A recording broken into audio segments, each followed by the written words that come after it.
Assalamualaikum warahmatullahi wabarakatuh.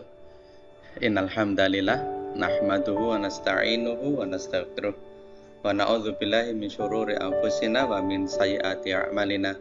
May yahdihillahu fala mudhillalah wa may yudlil fala hadiyalah. Asyhadu an la ilaha illallah wa la syarikalah wa asyhadu anna Muhammadan abduhu wa rasuluh la nabiyya wa la rasula ba'dah. Allahumma shalli wa sallim wa barik ala Sayyidina wa habibina wa syafi'ina Muhammad wa ala alihi wa ashabihi wa mawala mabad. Bagaimana kabarnya? Sehat ya? Insyaallah, alhamdulillah.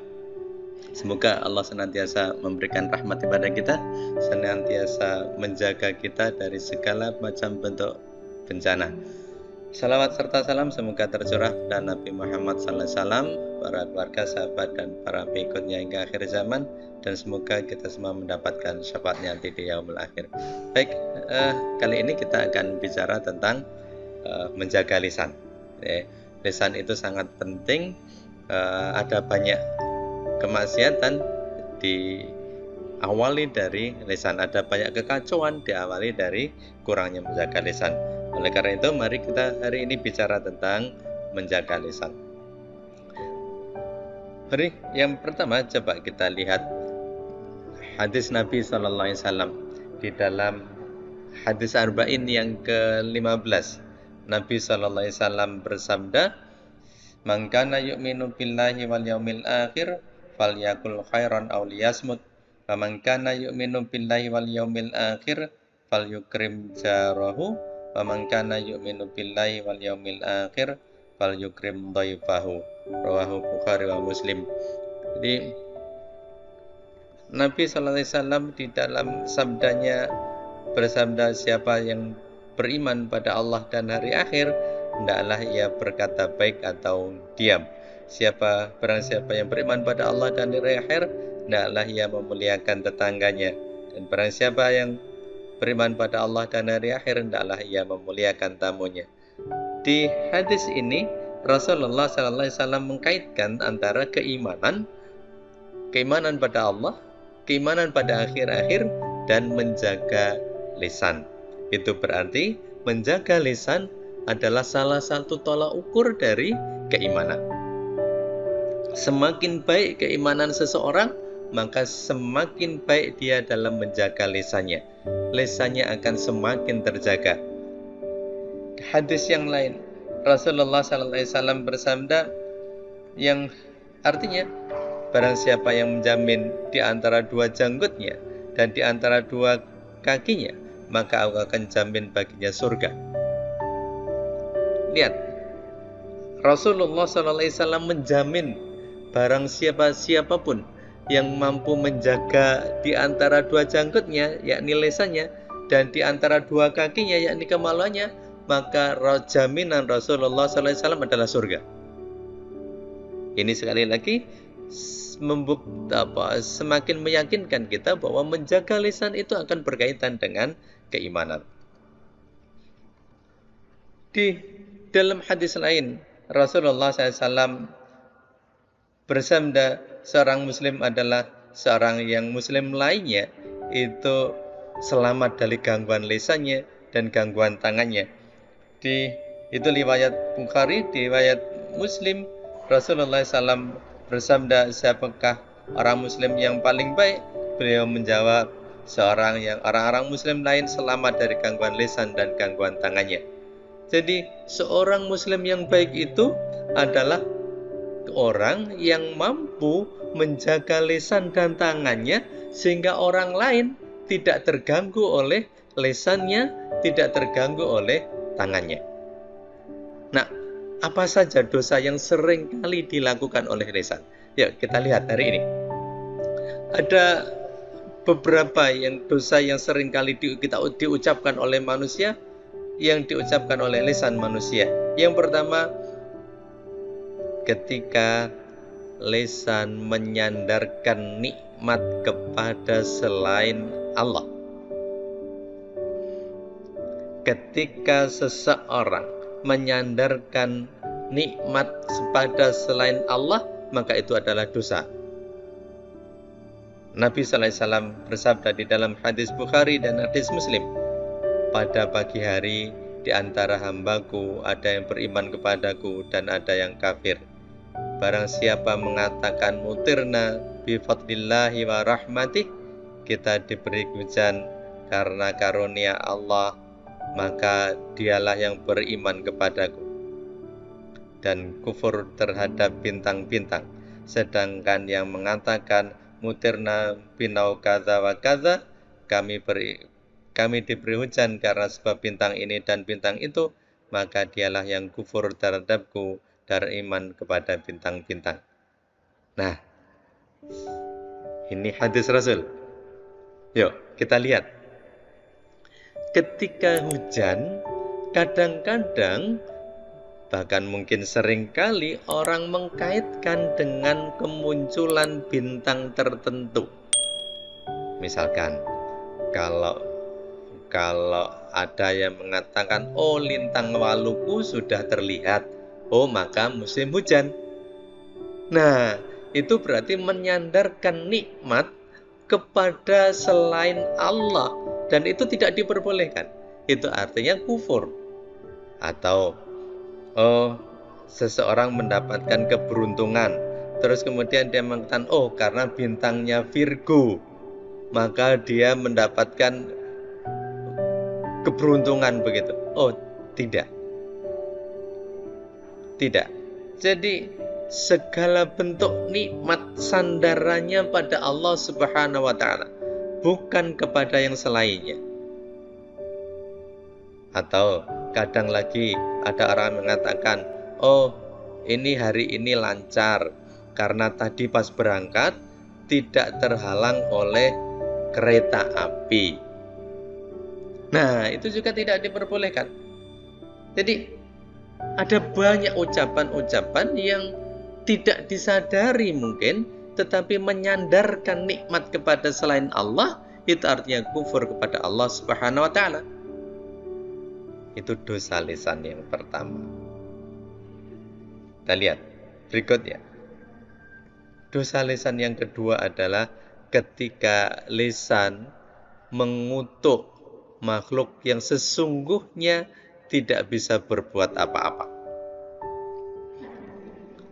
Nabi SAW bersabda, angin itu adalah bagian dari rahmat Allah. Rahmat Allah itu bisa datang membawa rahmat dan bisa datang membawa azab. Maka apabila kalian melihat angin, janganlah kalian memakinya. Mintalah kepada Allah kebaikannya dan mintalah perlindungan kepada Allah dari kejelekannya.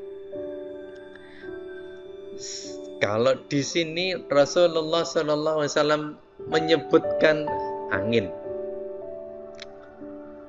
tapi kan rahmat Allah itu banyak. Hujan. Seandainya hadis ini coba kita redaksinya, angin itu kita ganti dengan hujan. Hujan adalah bagian dari rahmat Allah. Rahmat Allah itu bisa datang membawa rahmat dan bisa datang membawa azab. Maka apabila kalian melihat hujan, janganlah kalian memakinya. Mintalah kepada Allah kebaikannya dan mintalah perlindungan kepada Allah dari kejelekannya. Gitu kan? Nah, baik, mari kita lihat betapa banyak hari ini orang yang memaki rahmat dari Allah itu.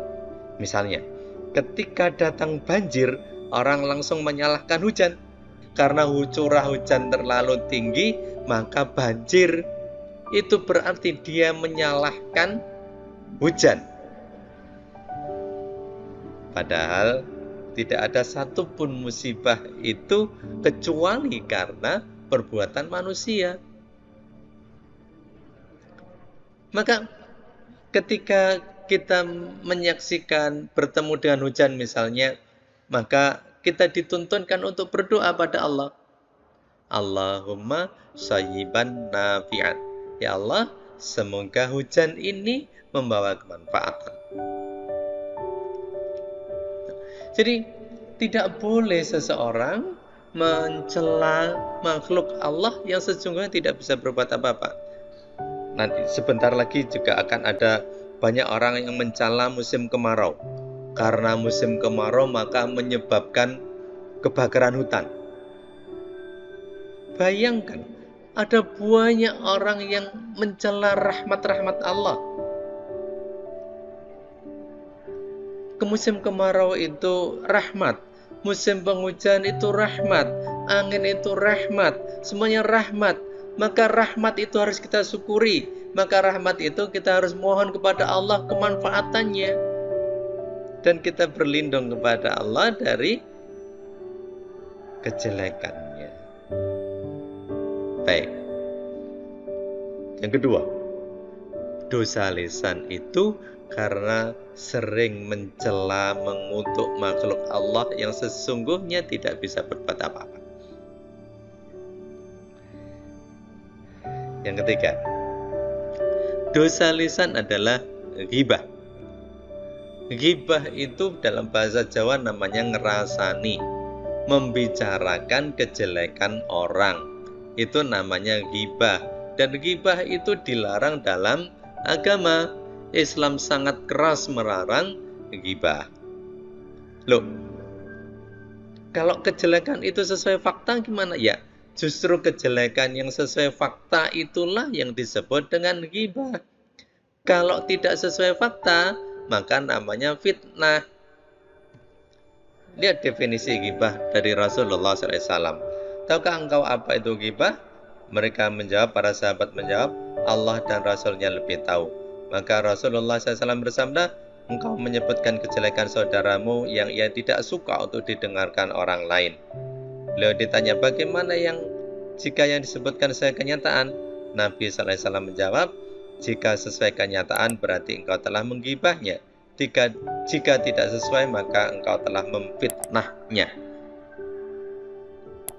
Tuh, ghibah. Dosa ghibah itu bagaikan makan daging saudaranya sendiri. Apa tega? Jelas tidak tega. Nah, itulah ghibah. Sering tidak sadar manusia itu melakukan ghibah, membicarakan kejelekan orang lain, dan seringkali justru kejelekan orang lain ini dipakai untuk bahan candaan. Kejelekan orang lain ini kadang dipakai untuk bumbu ngobrol. Na'udzubillah. Itu sangat dilarang oleh agama. Itu berarti juga tidak menjaga aib. Itu juga tidak diperbolehkan. Nanti suatu saat semoga Allah mempertemukan kita pada pembicaraan tentang haknya tetangga. Salah satu haknya tetangga itu adalah dijaga kehormatannya dan ditutup aibnya. Gitu ya. Nah, yang keempat, dosa lisan itu dia berdusta, mengelabui orang. Dari Bas bin Hakim, ia berkata bahwa ayahnya Hakim telah menceritakan bahwa ia pernah mendengar Rasulullah SAW bersabda, celakalah bagi orang yang bicara lantas berdusta hanya karena ingin membuat satu kaum tertawa. Celakalah ia, celakalah ia. Rasulullah SAW mengkabarkan bahwa orang yang sering berdusta, orang yang berdusta itu adalah orang yang celaka. Berdusta ini seringkali juga dipakai untuk bumbu ngobrol. Berdusta dipakai untuk bumbu humor. Nah, itu dosa lisan. Walaupun humor, walaupun itu ingin menghibur orang, tetap harus sesuai fakta. Tidak boleh berdusta. Gitu. Jadi, walaupun itu tujuannya baik untuk menghibur orang, tapi tidak boleh. Walaupun itu hanya sekedar humor, tidak boleh.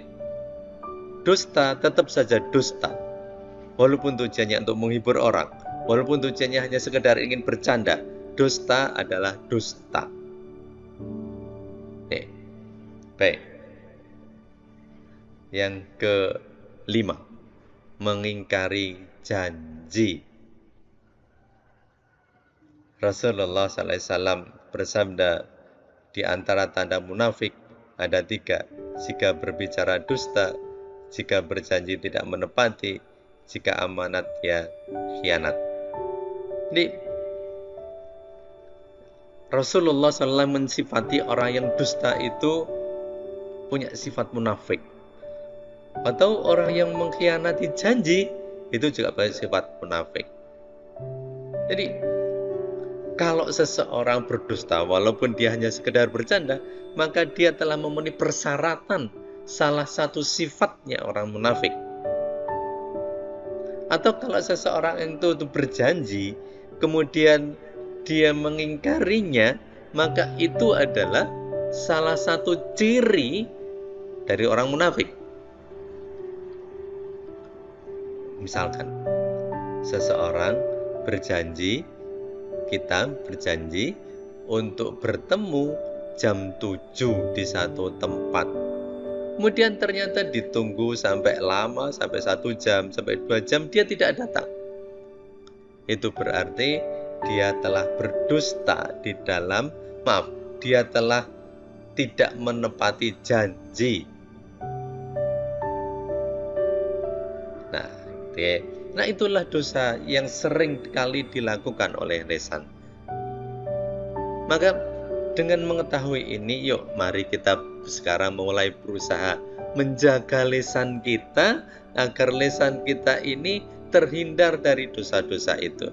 Sehingga jaminan dari Rasulullah, barang siapa yang mampu menjaga lisannya dan mampu menjaga kemaluannya, maka Rasul akan jaminkan surga.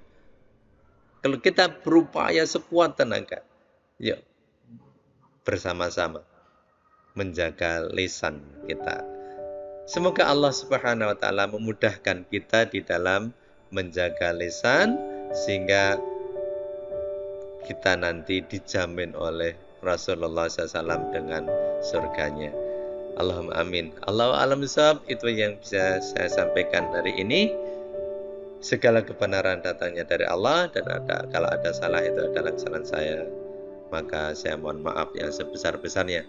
Assalamualaikum warahmatullahi wabarakatuh.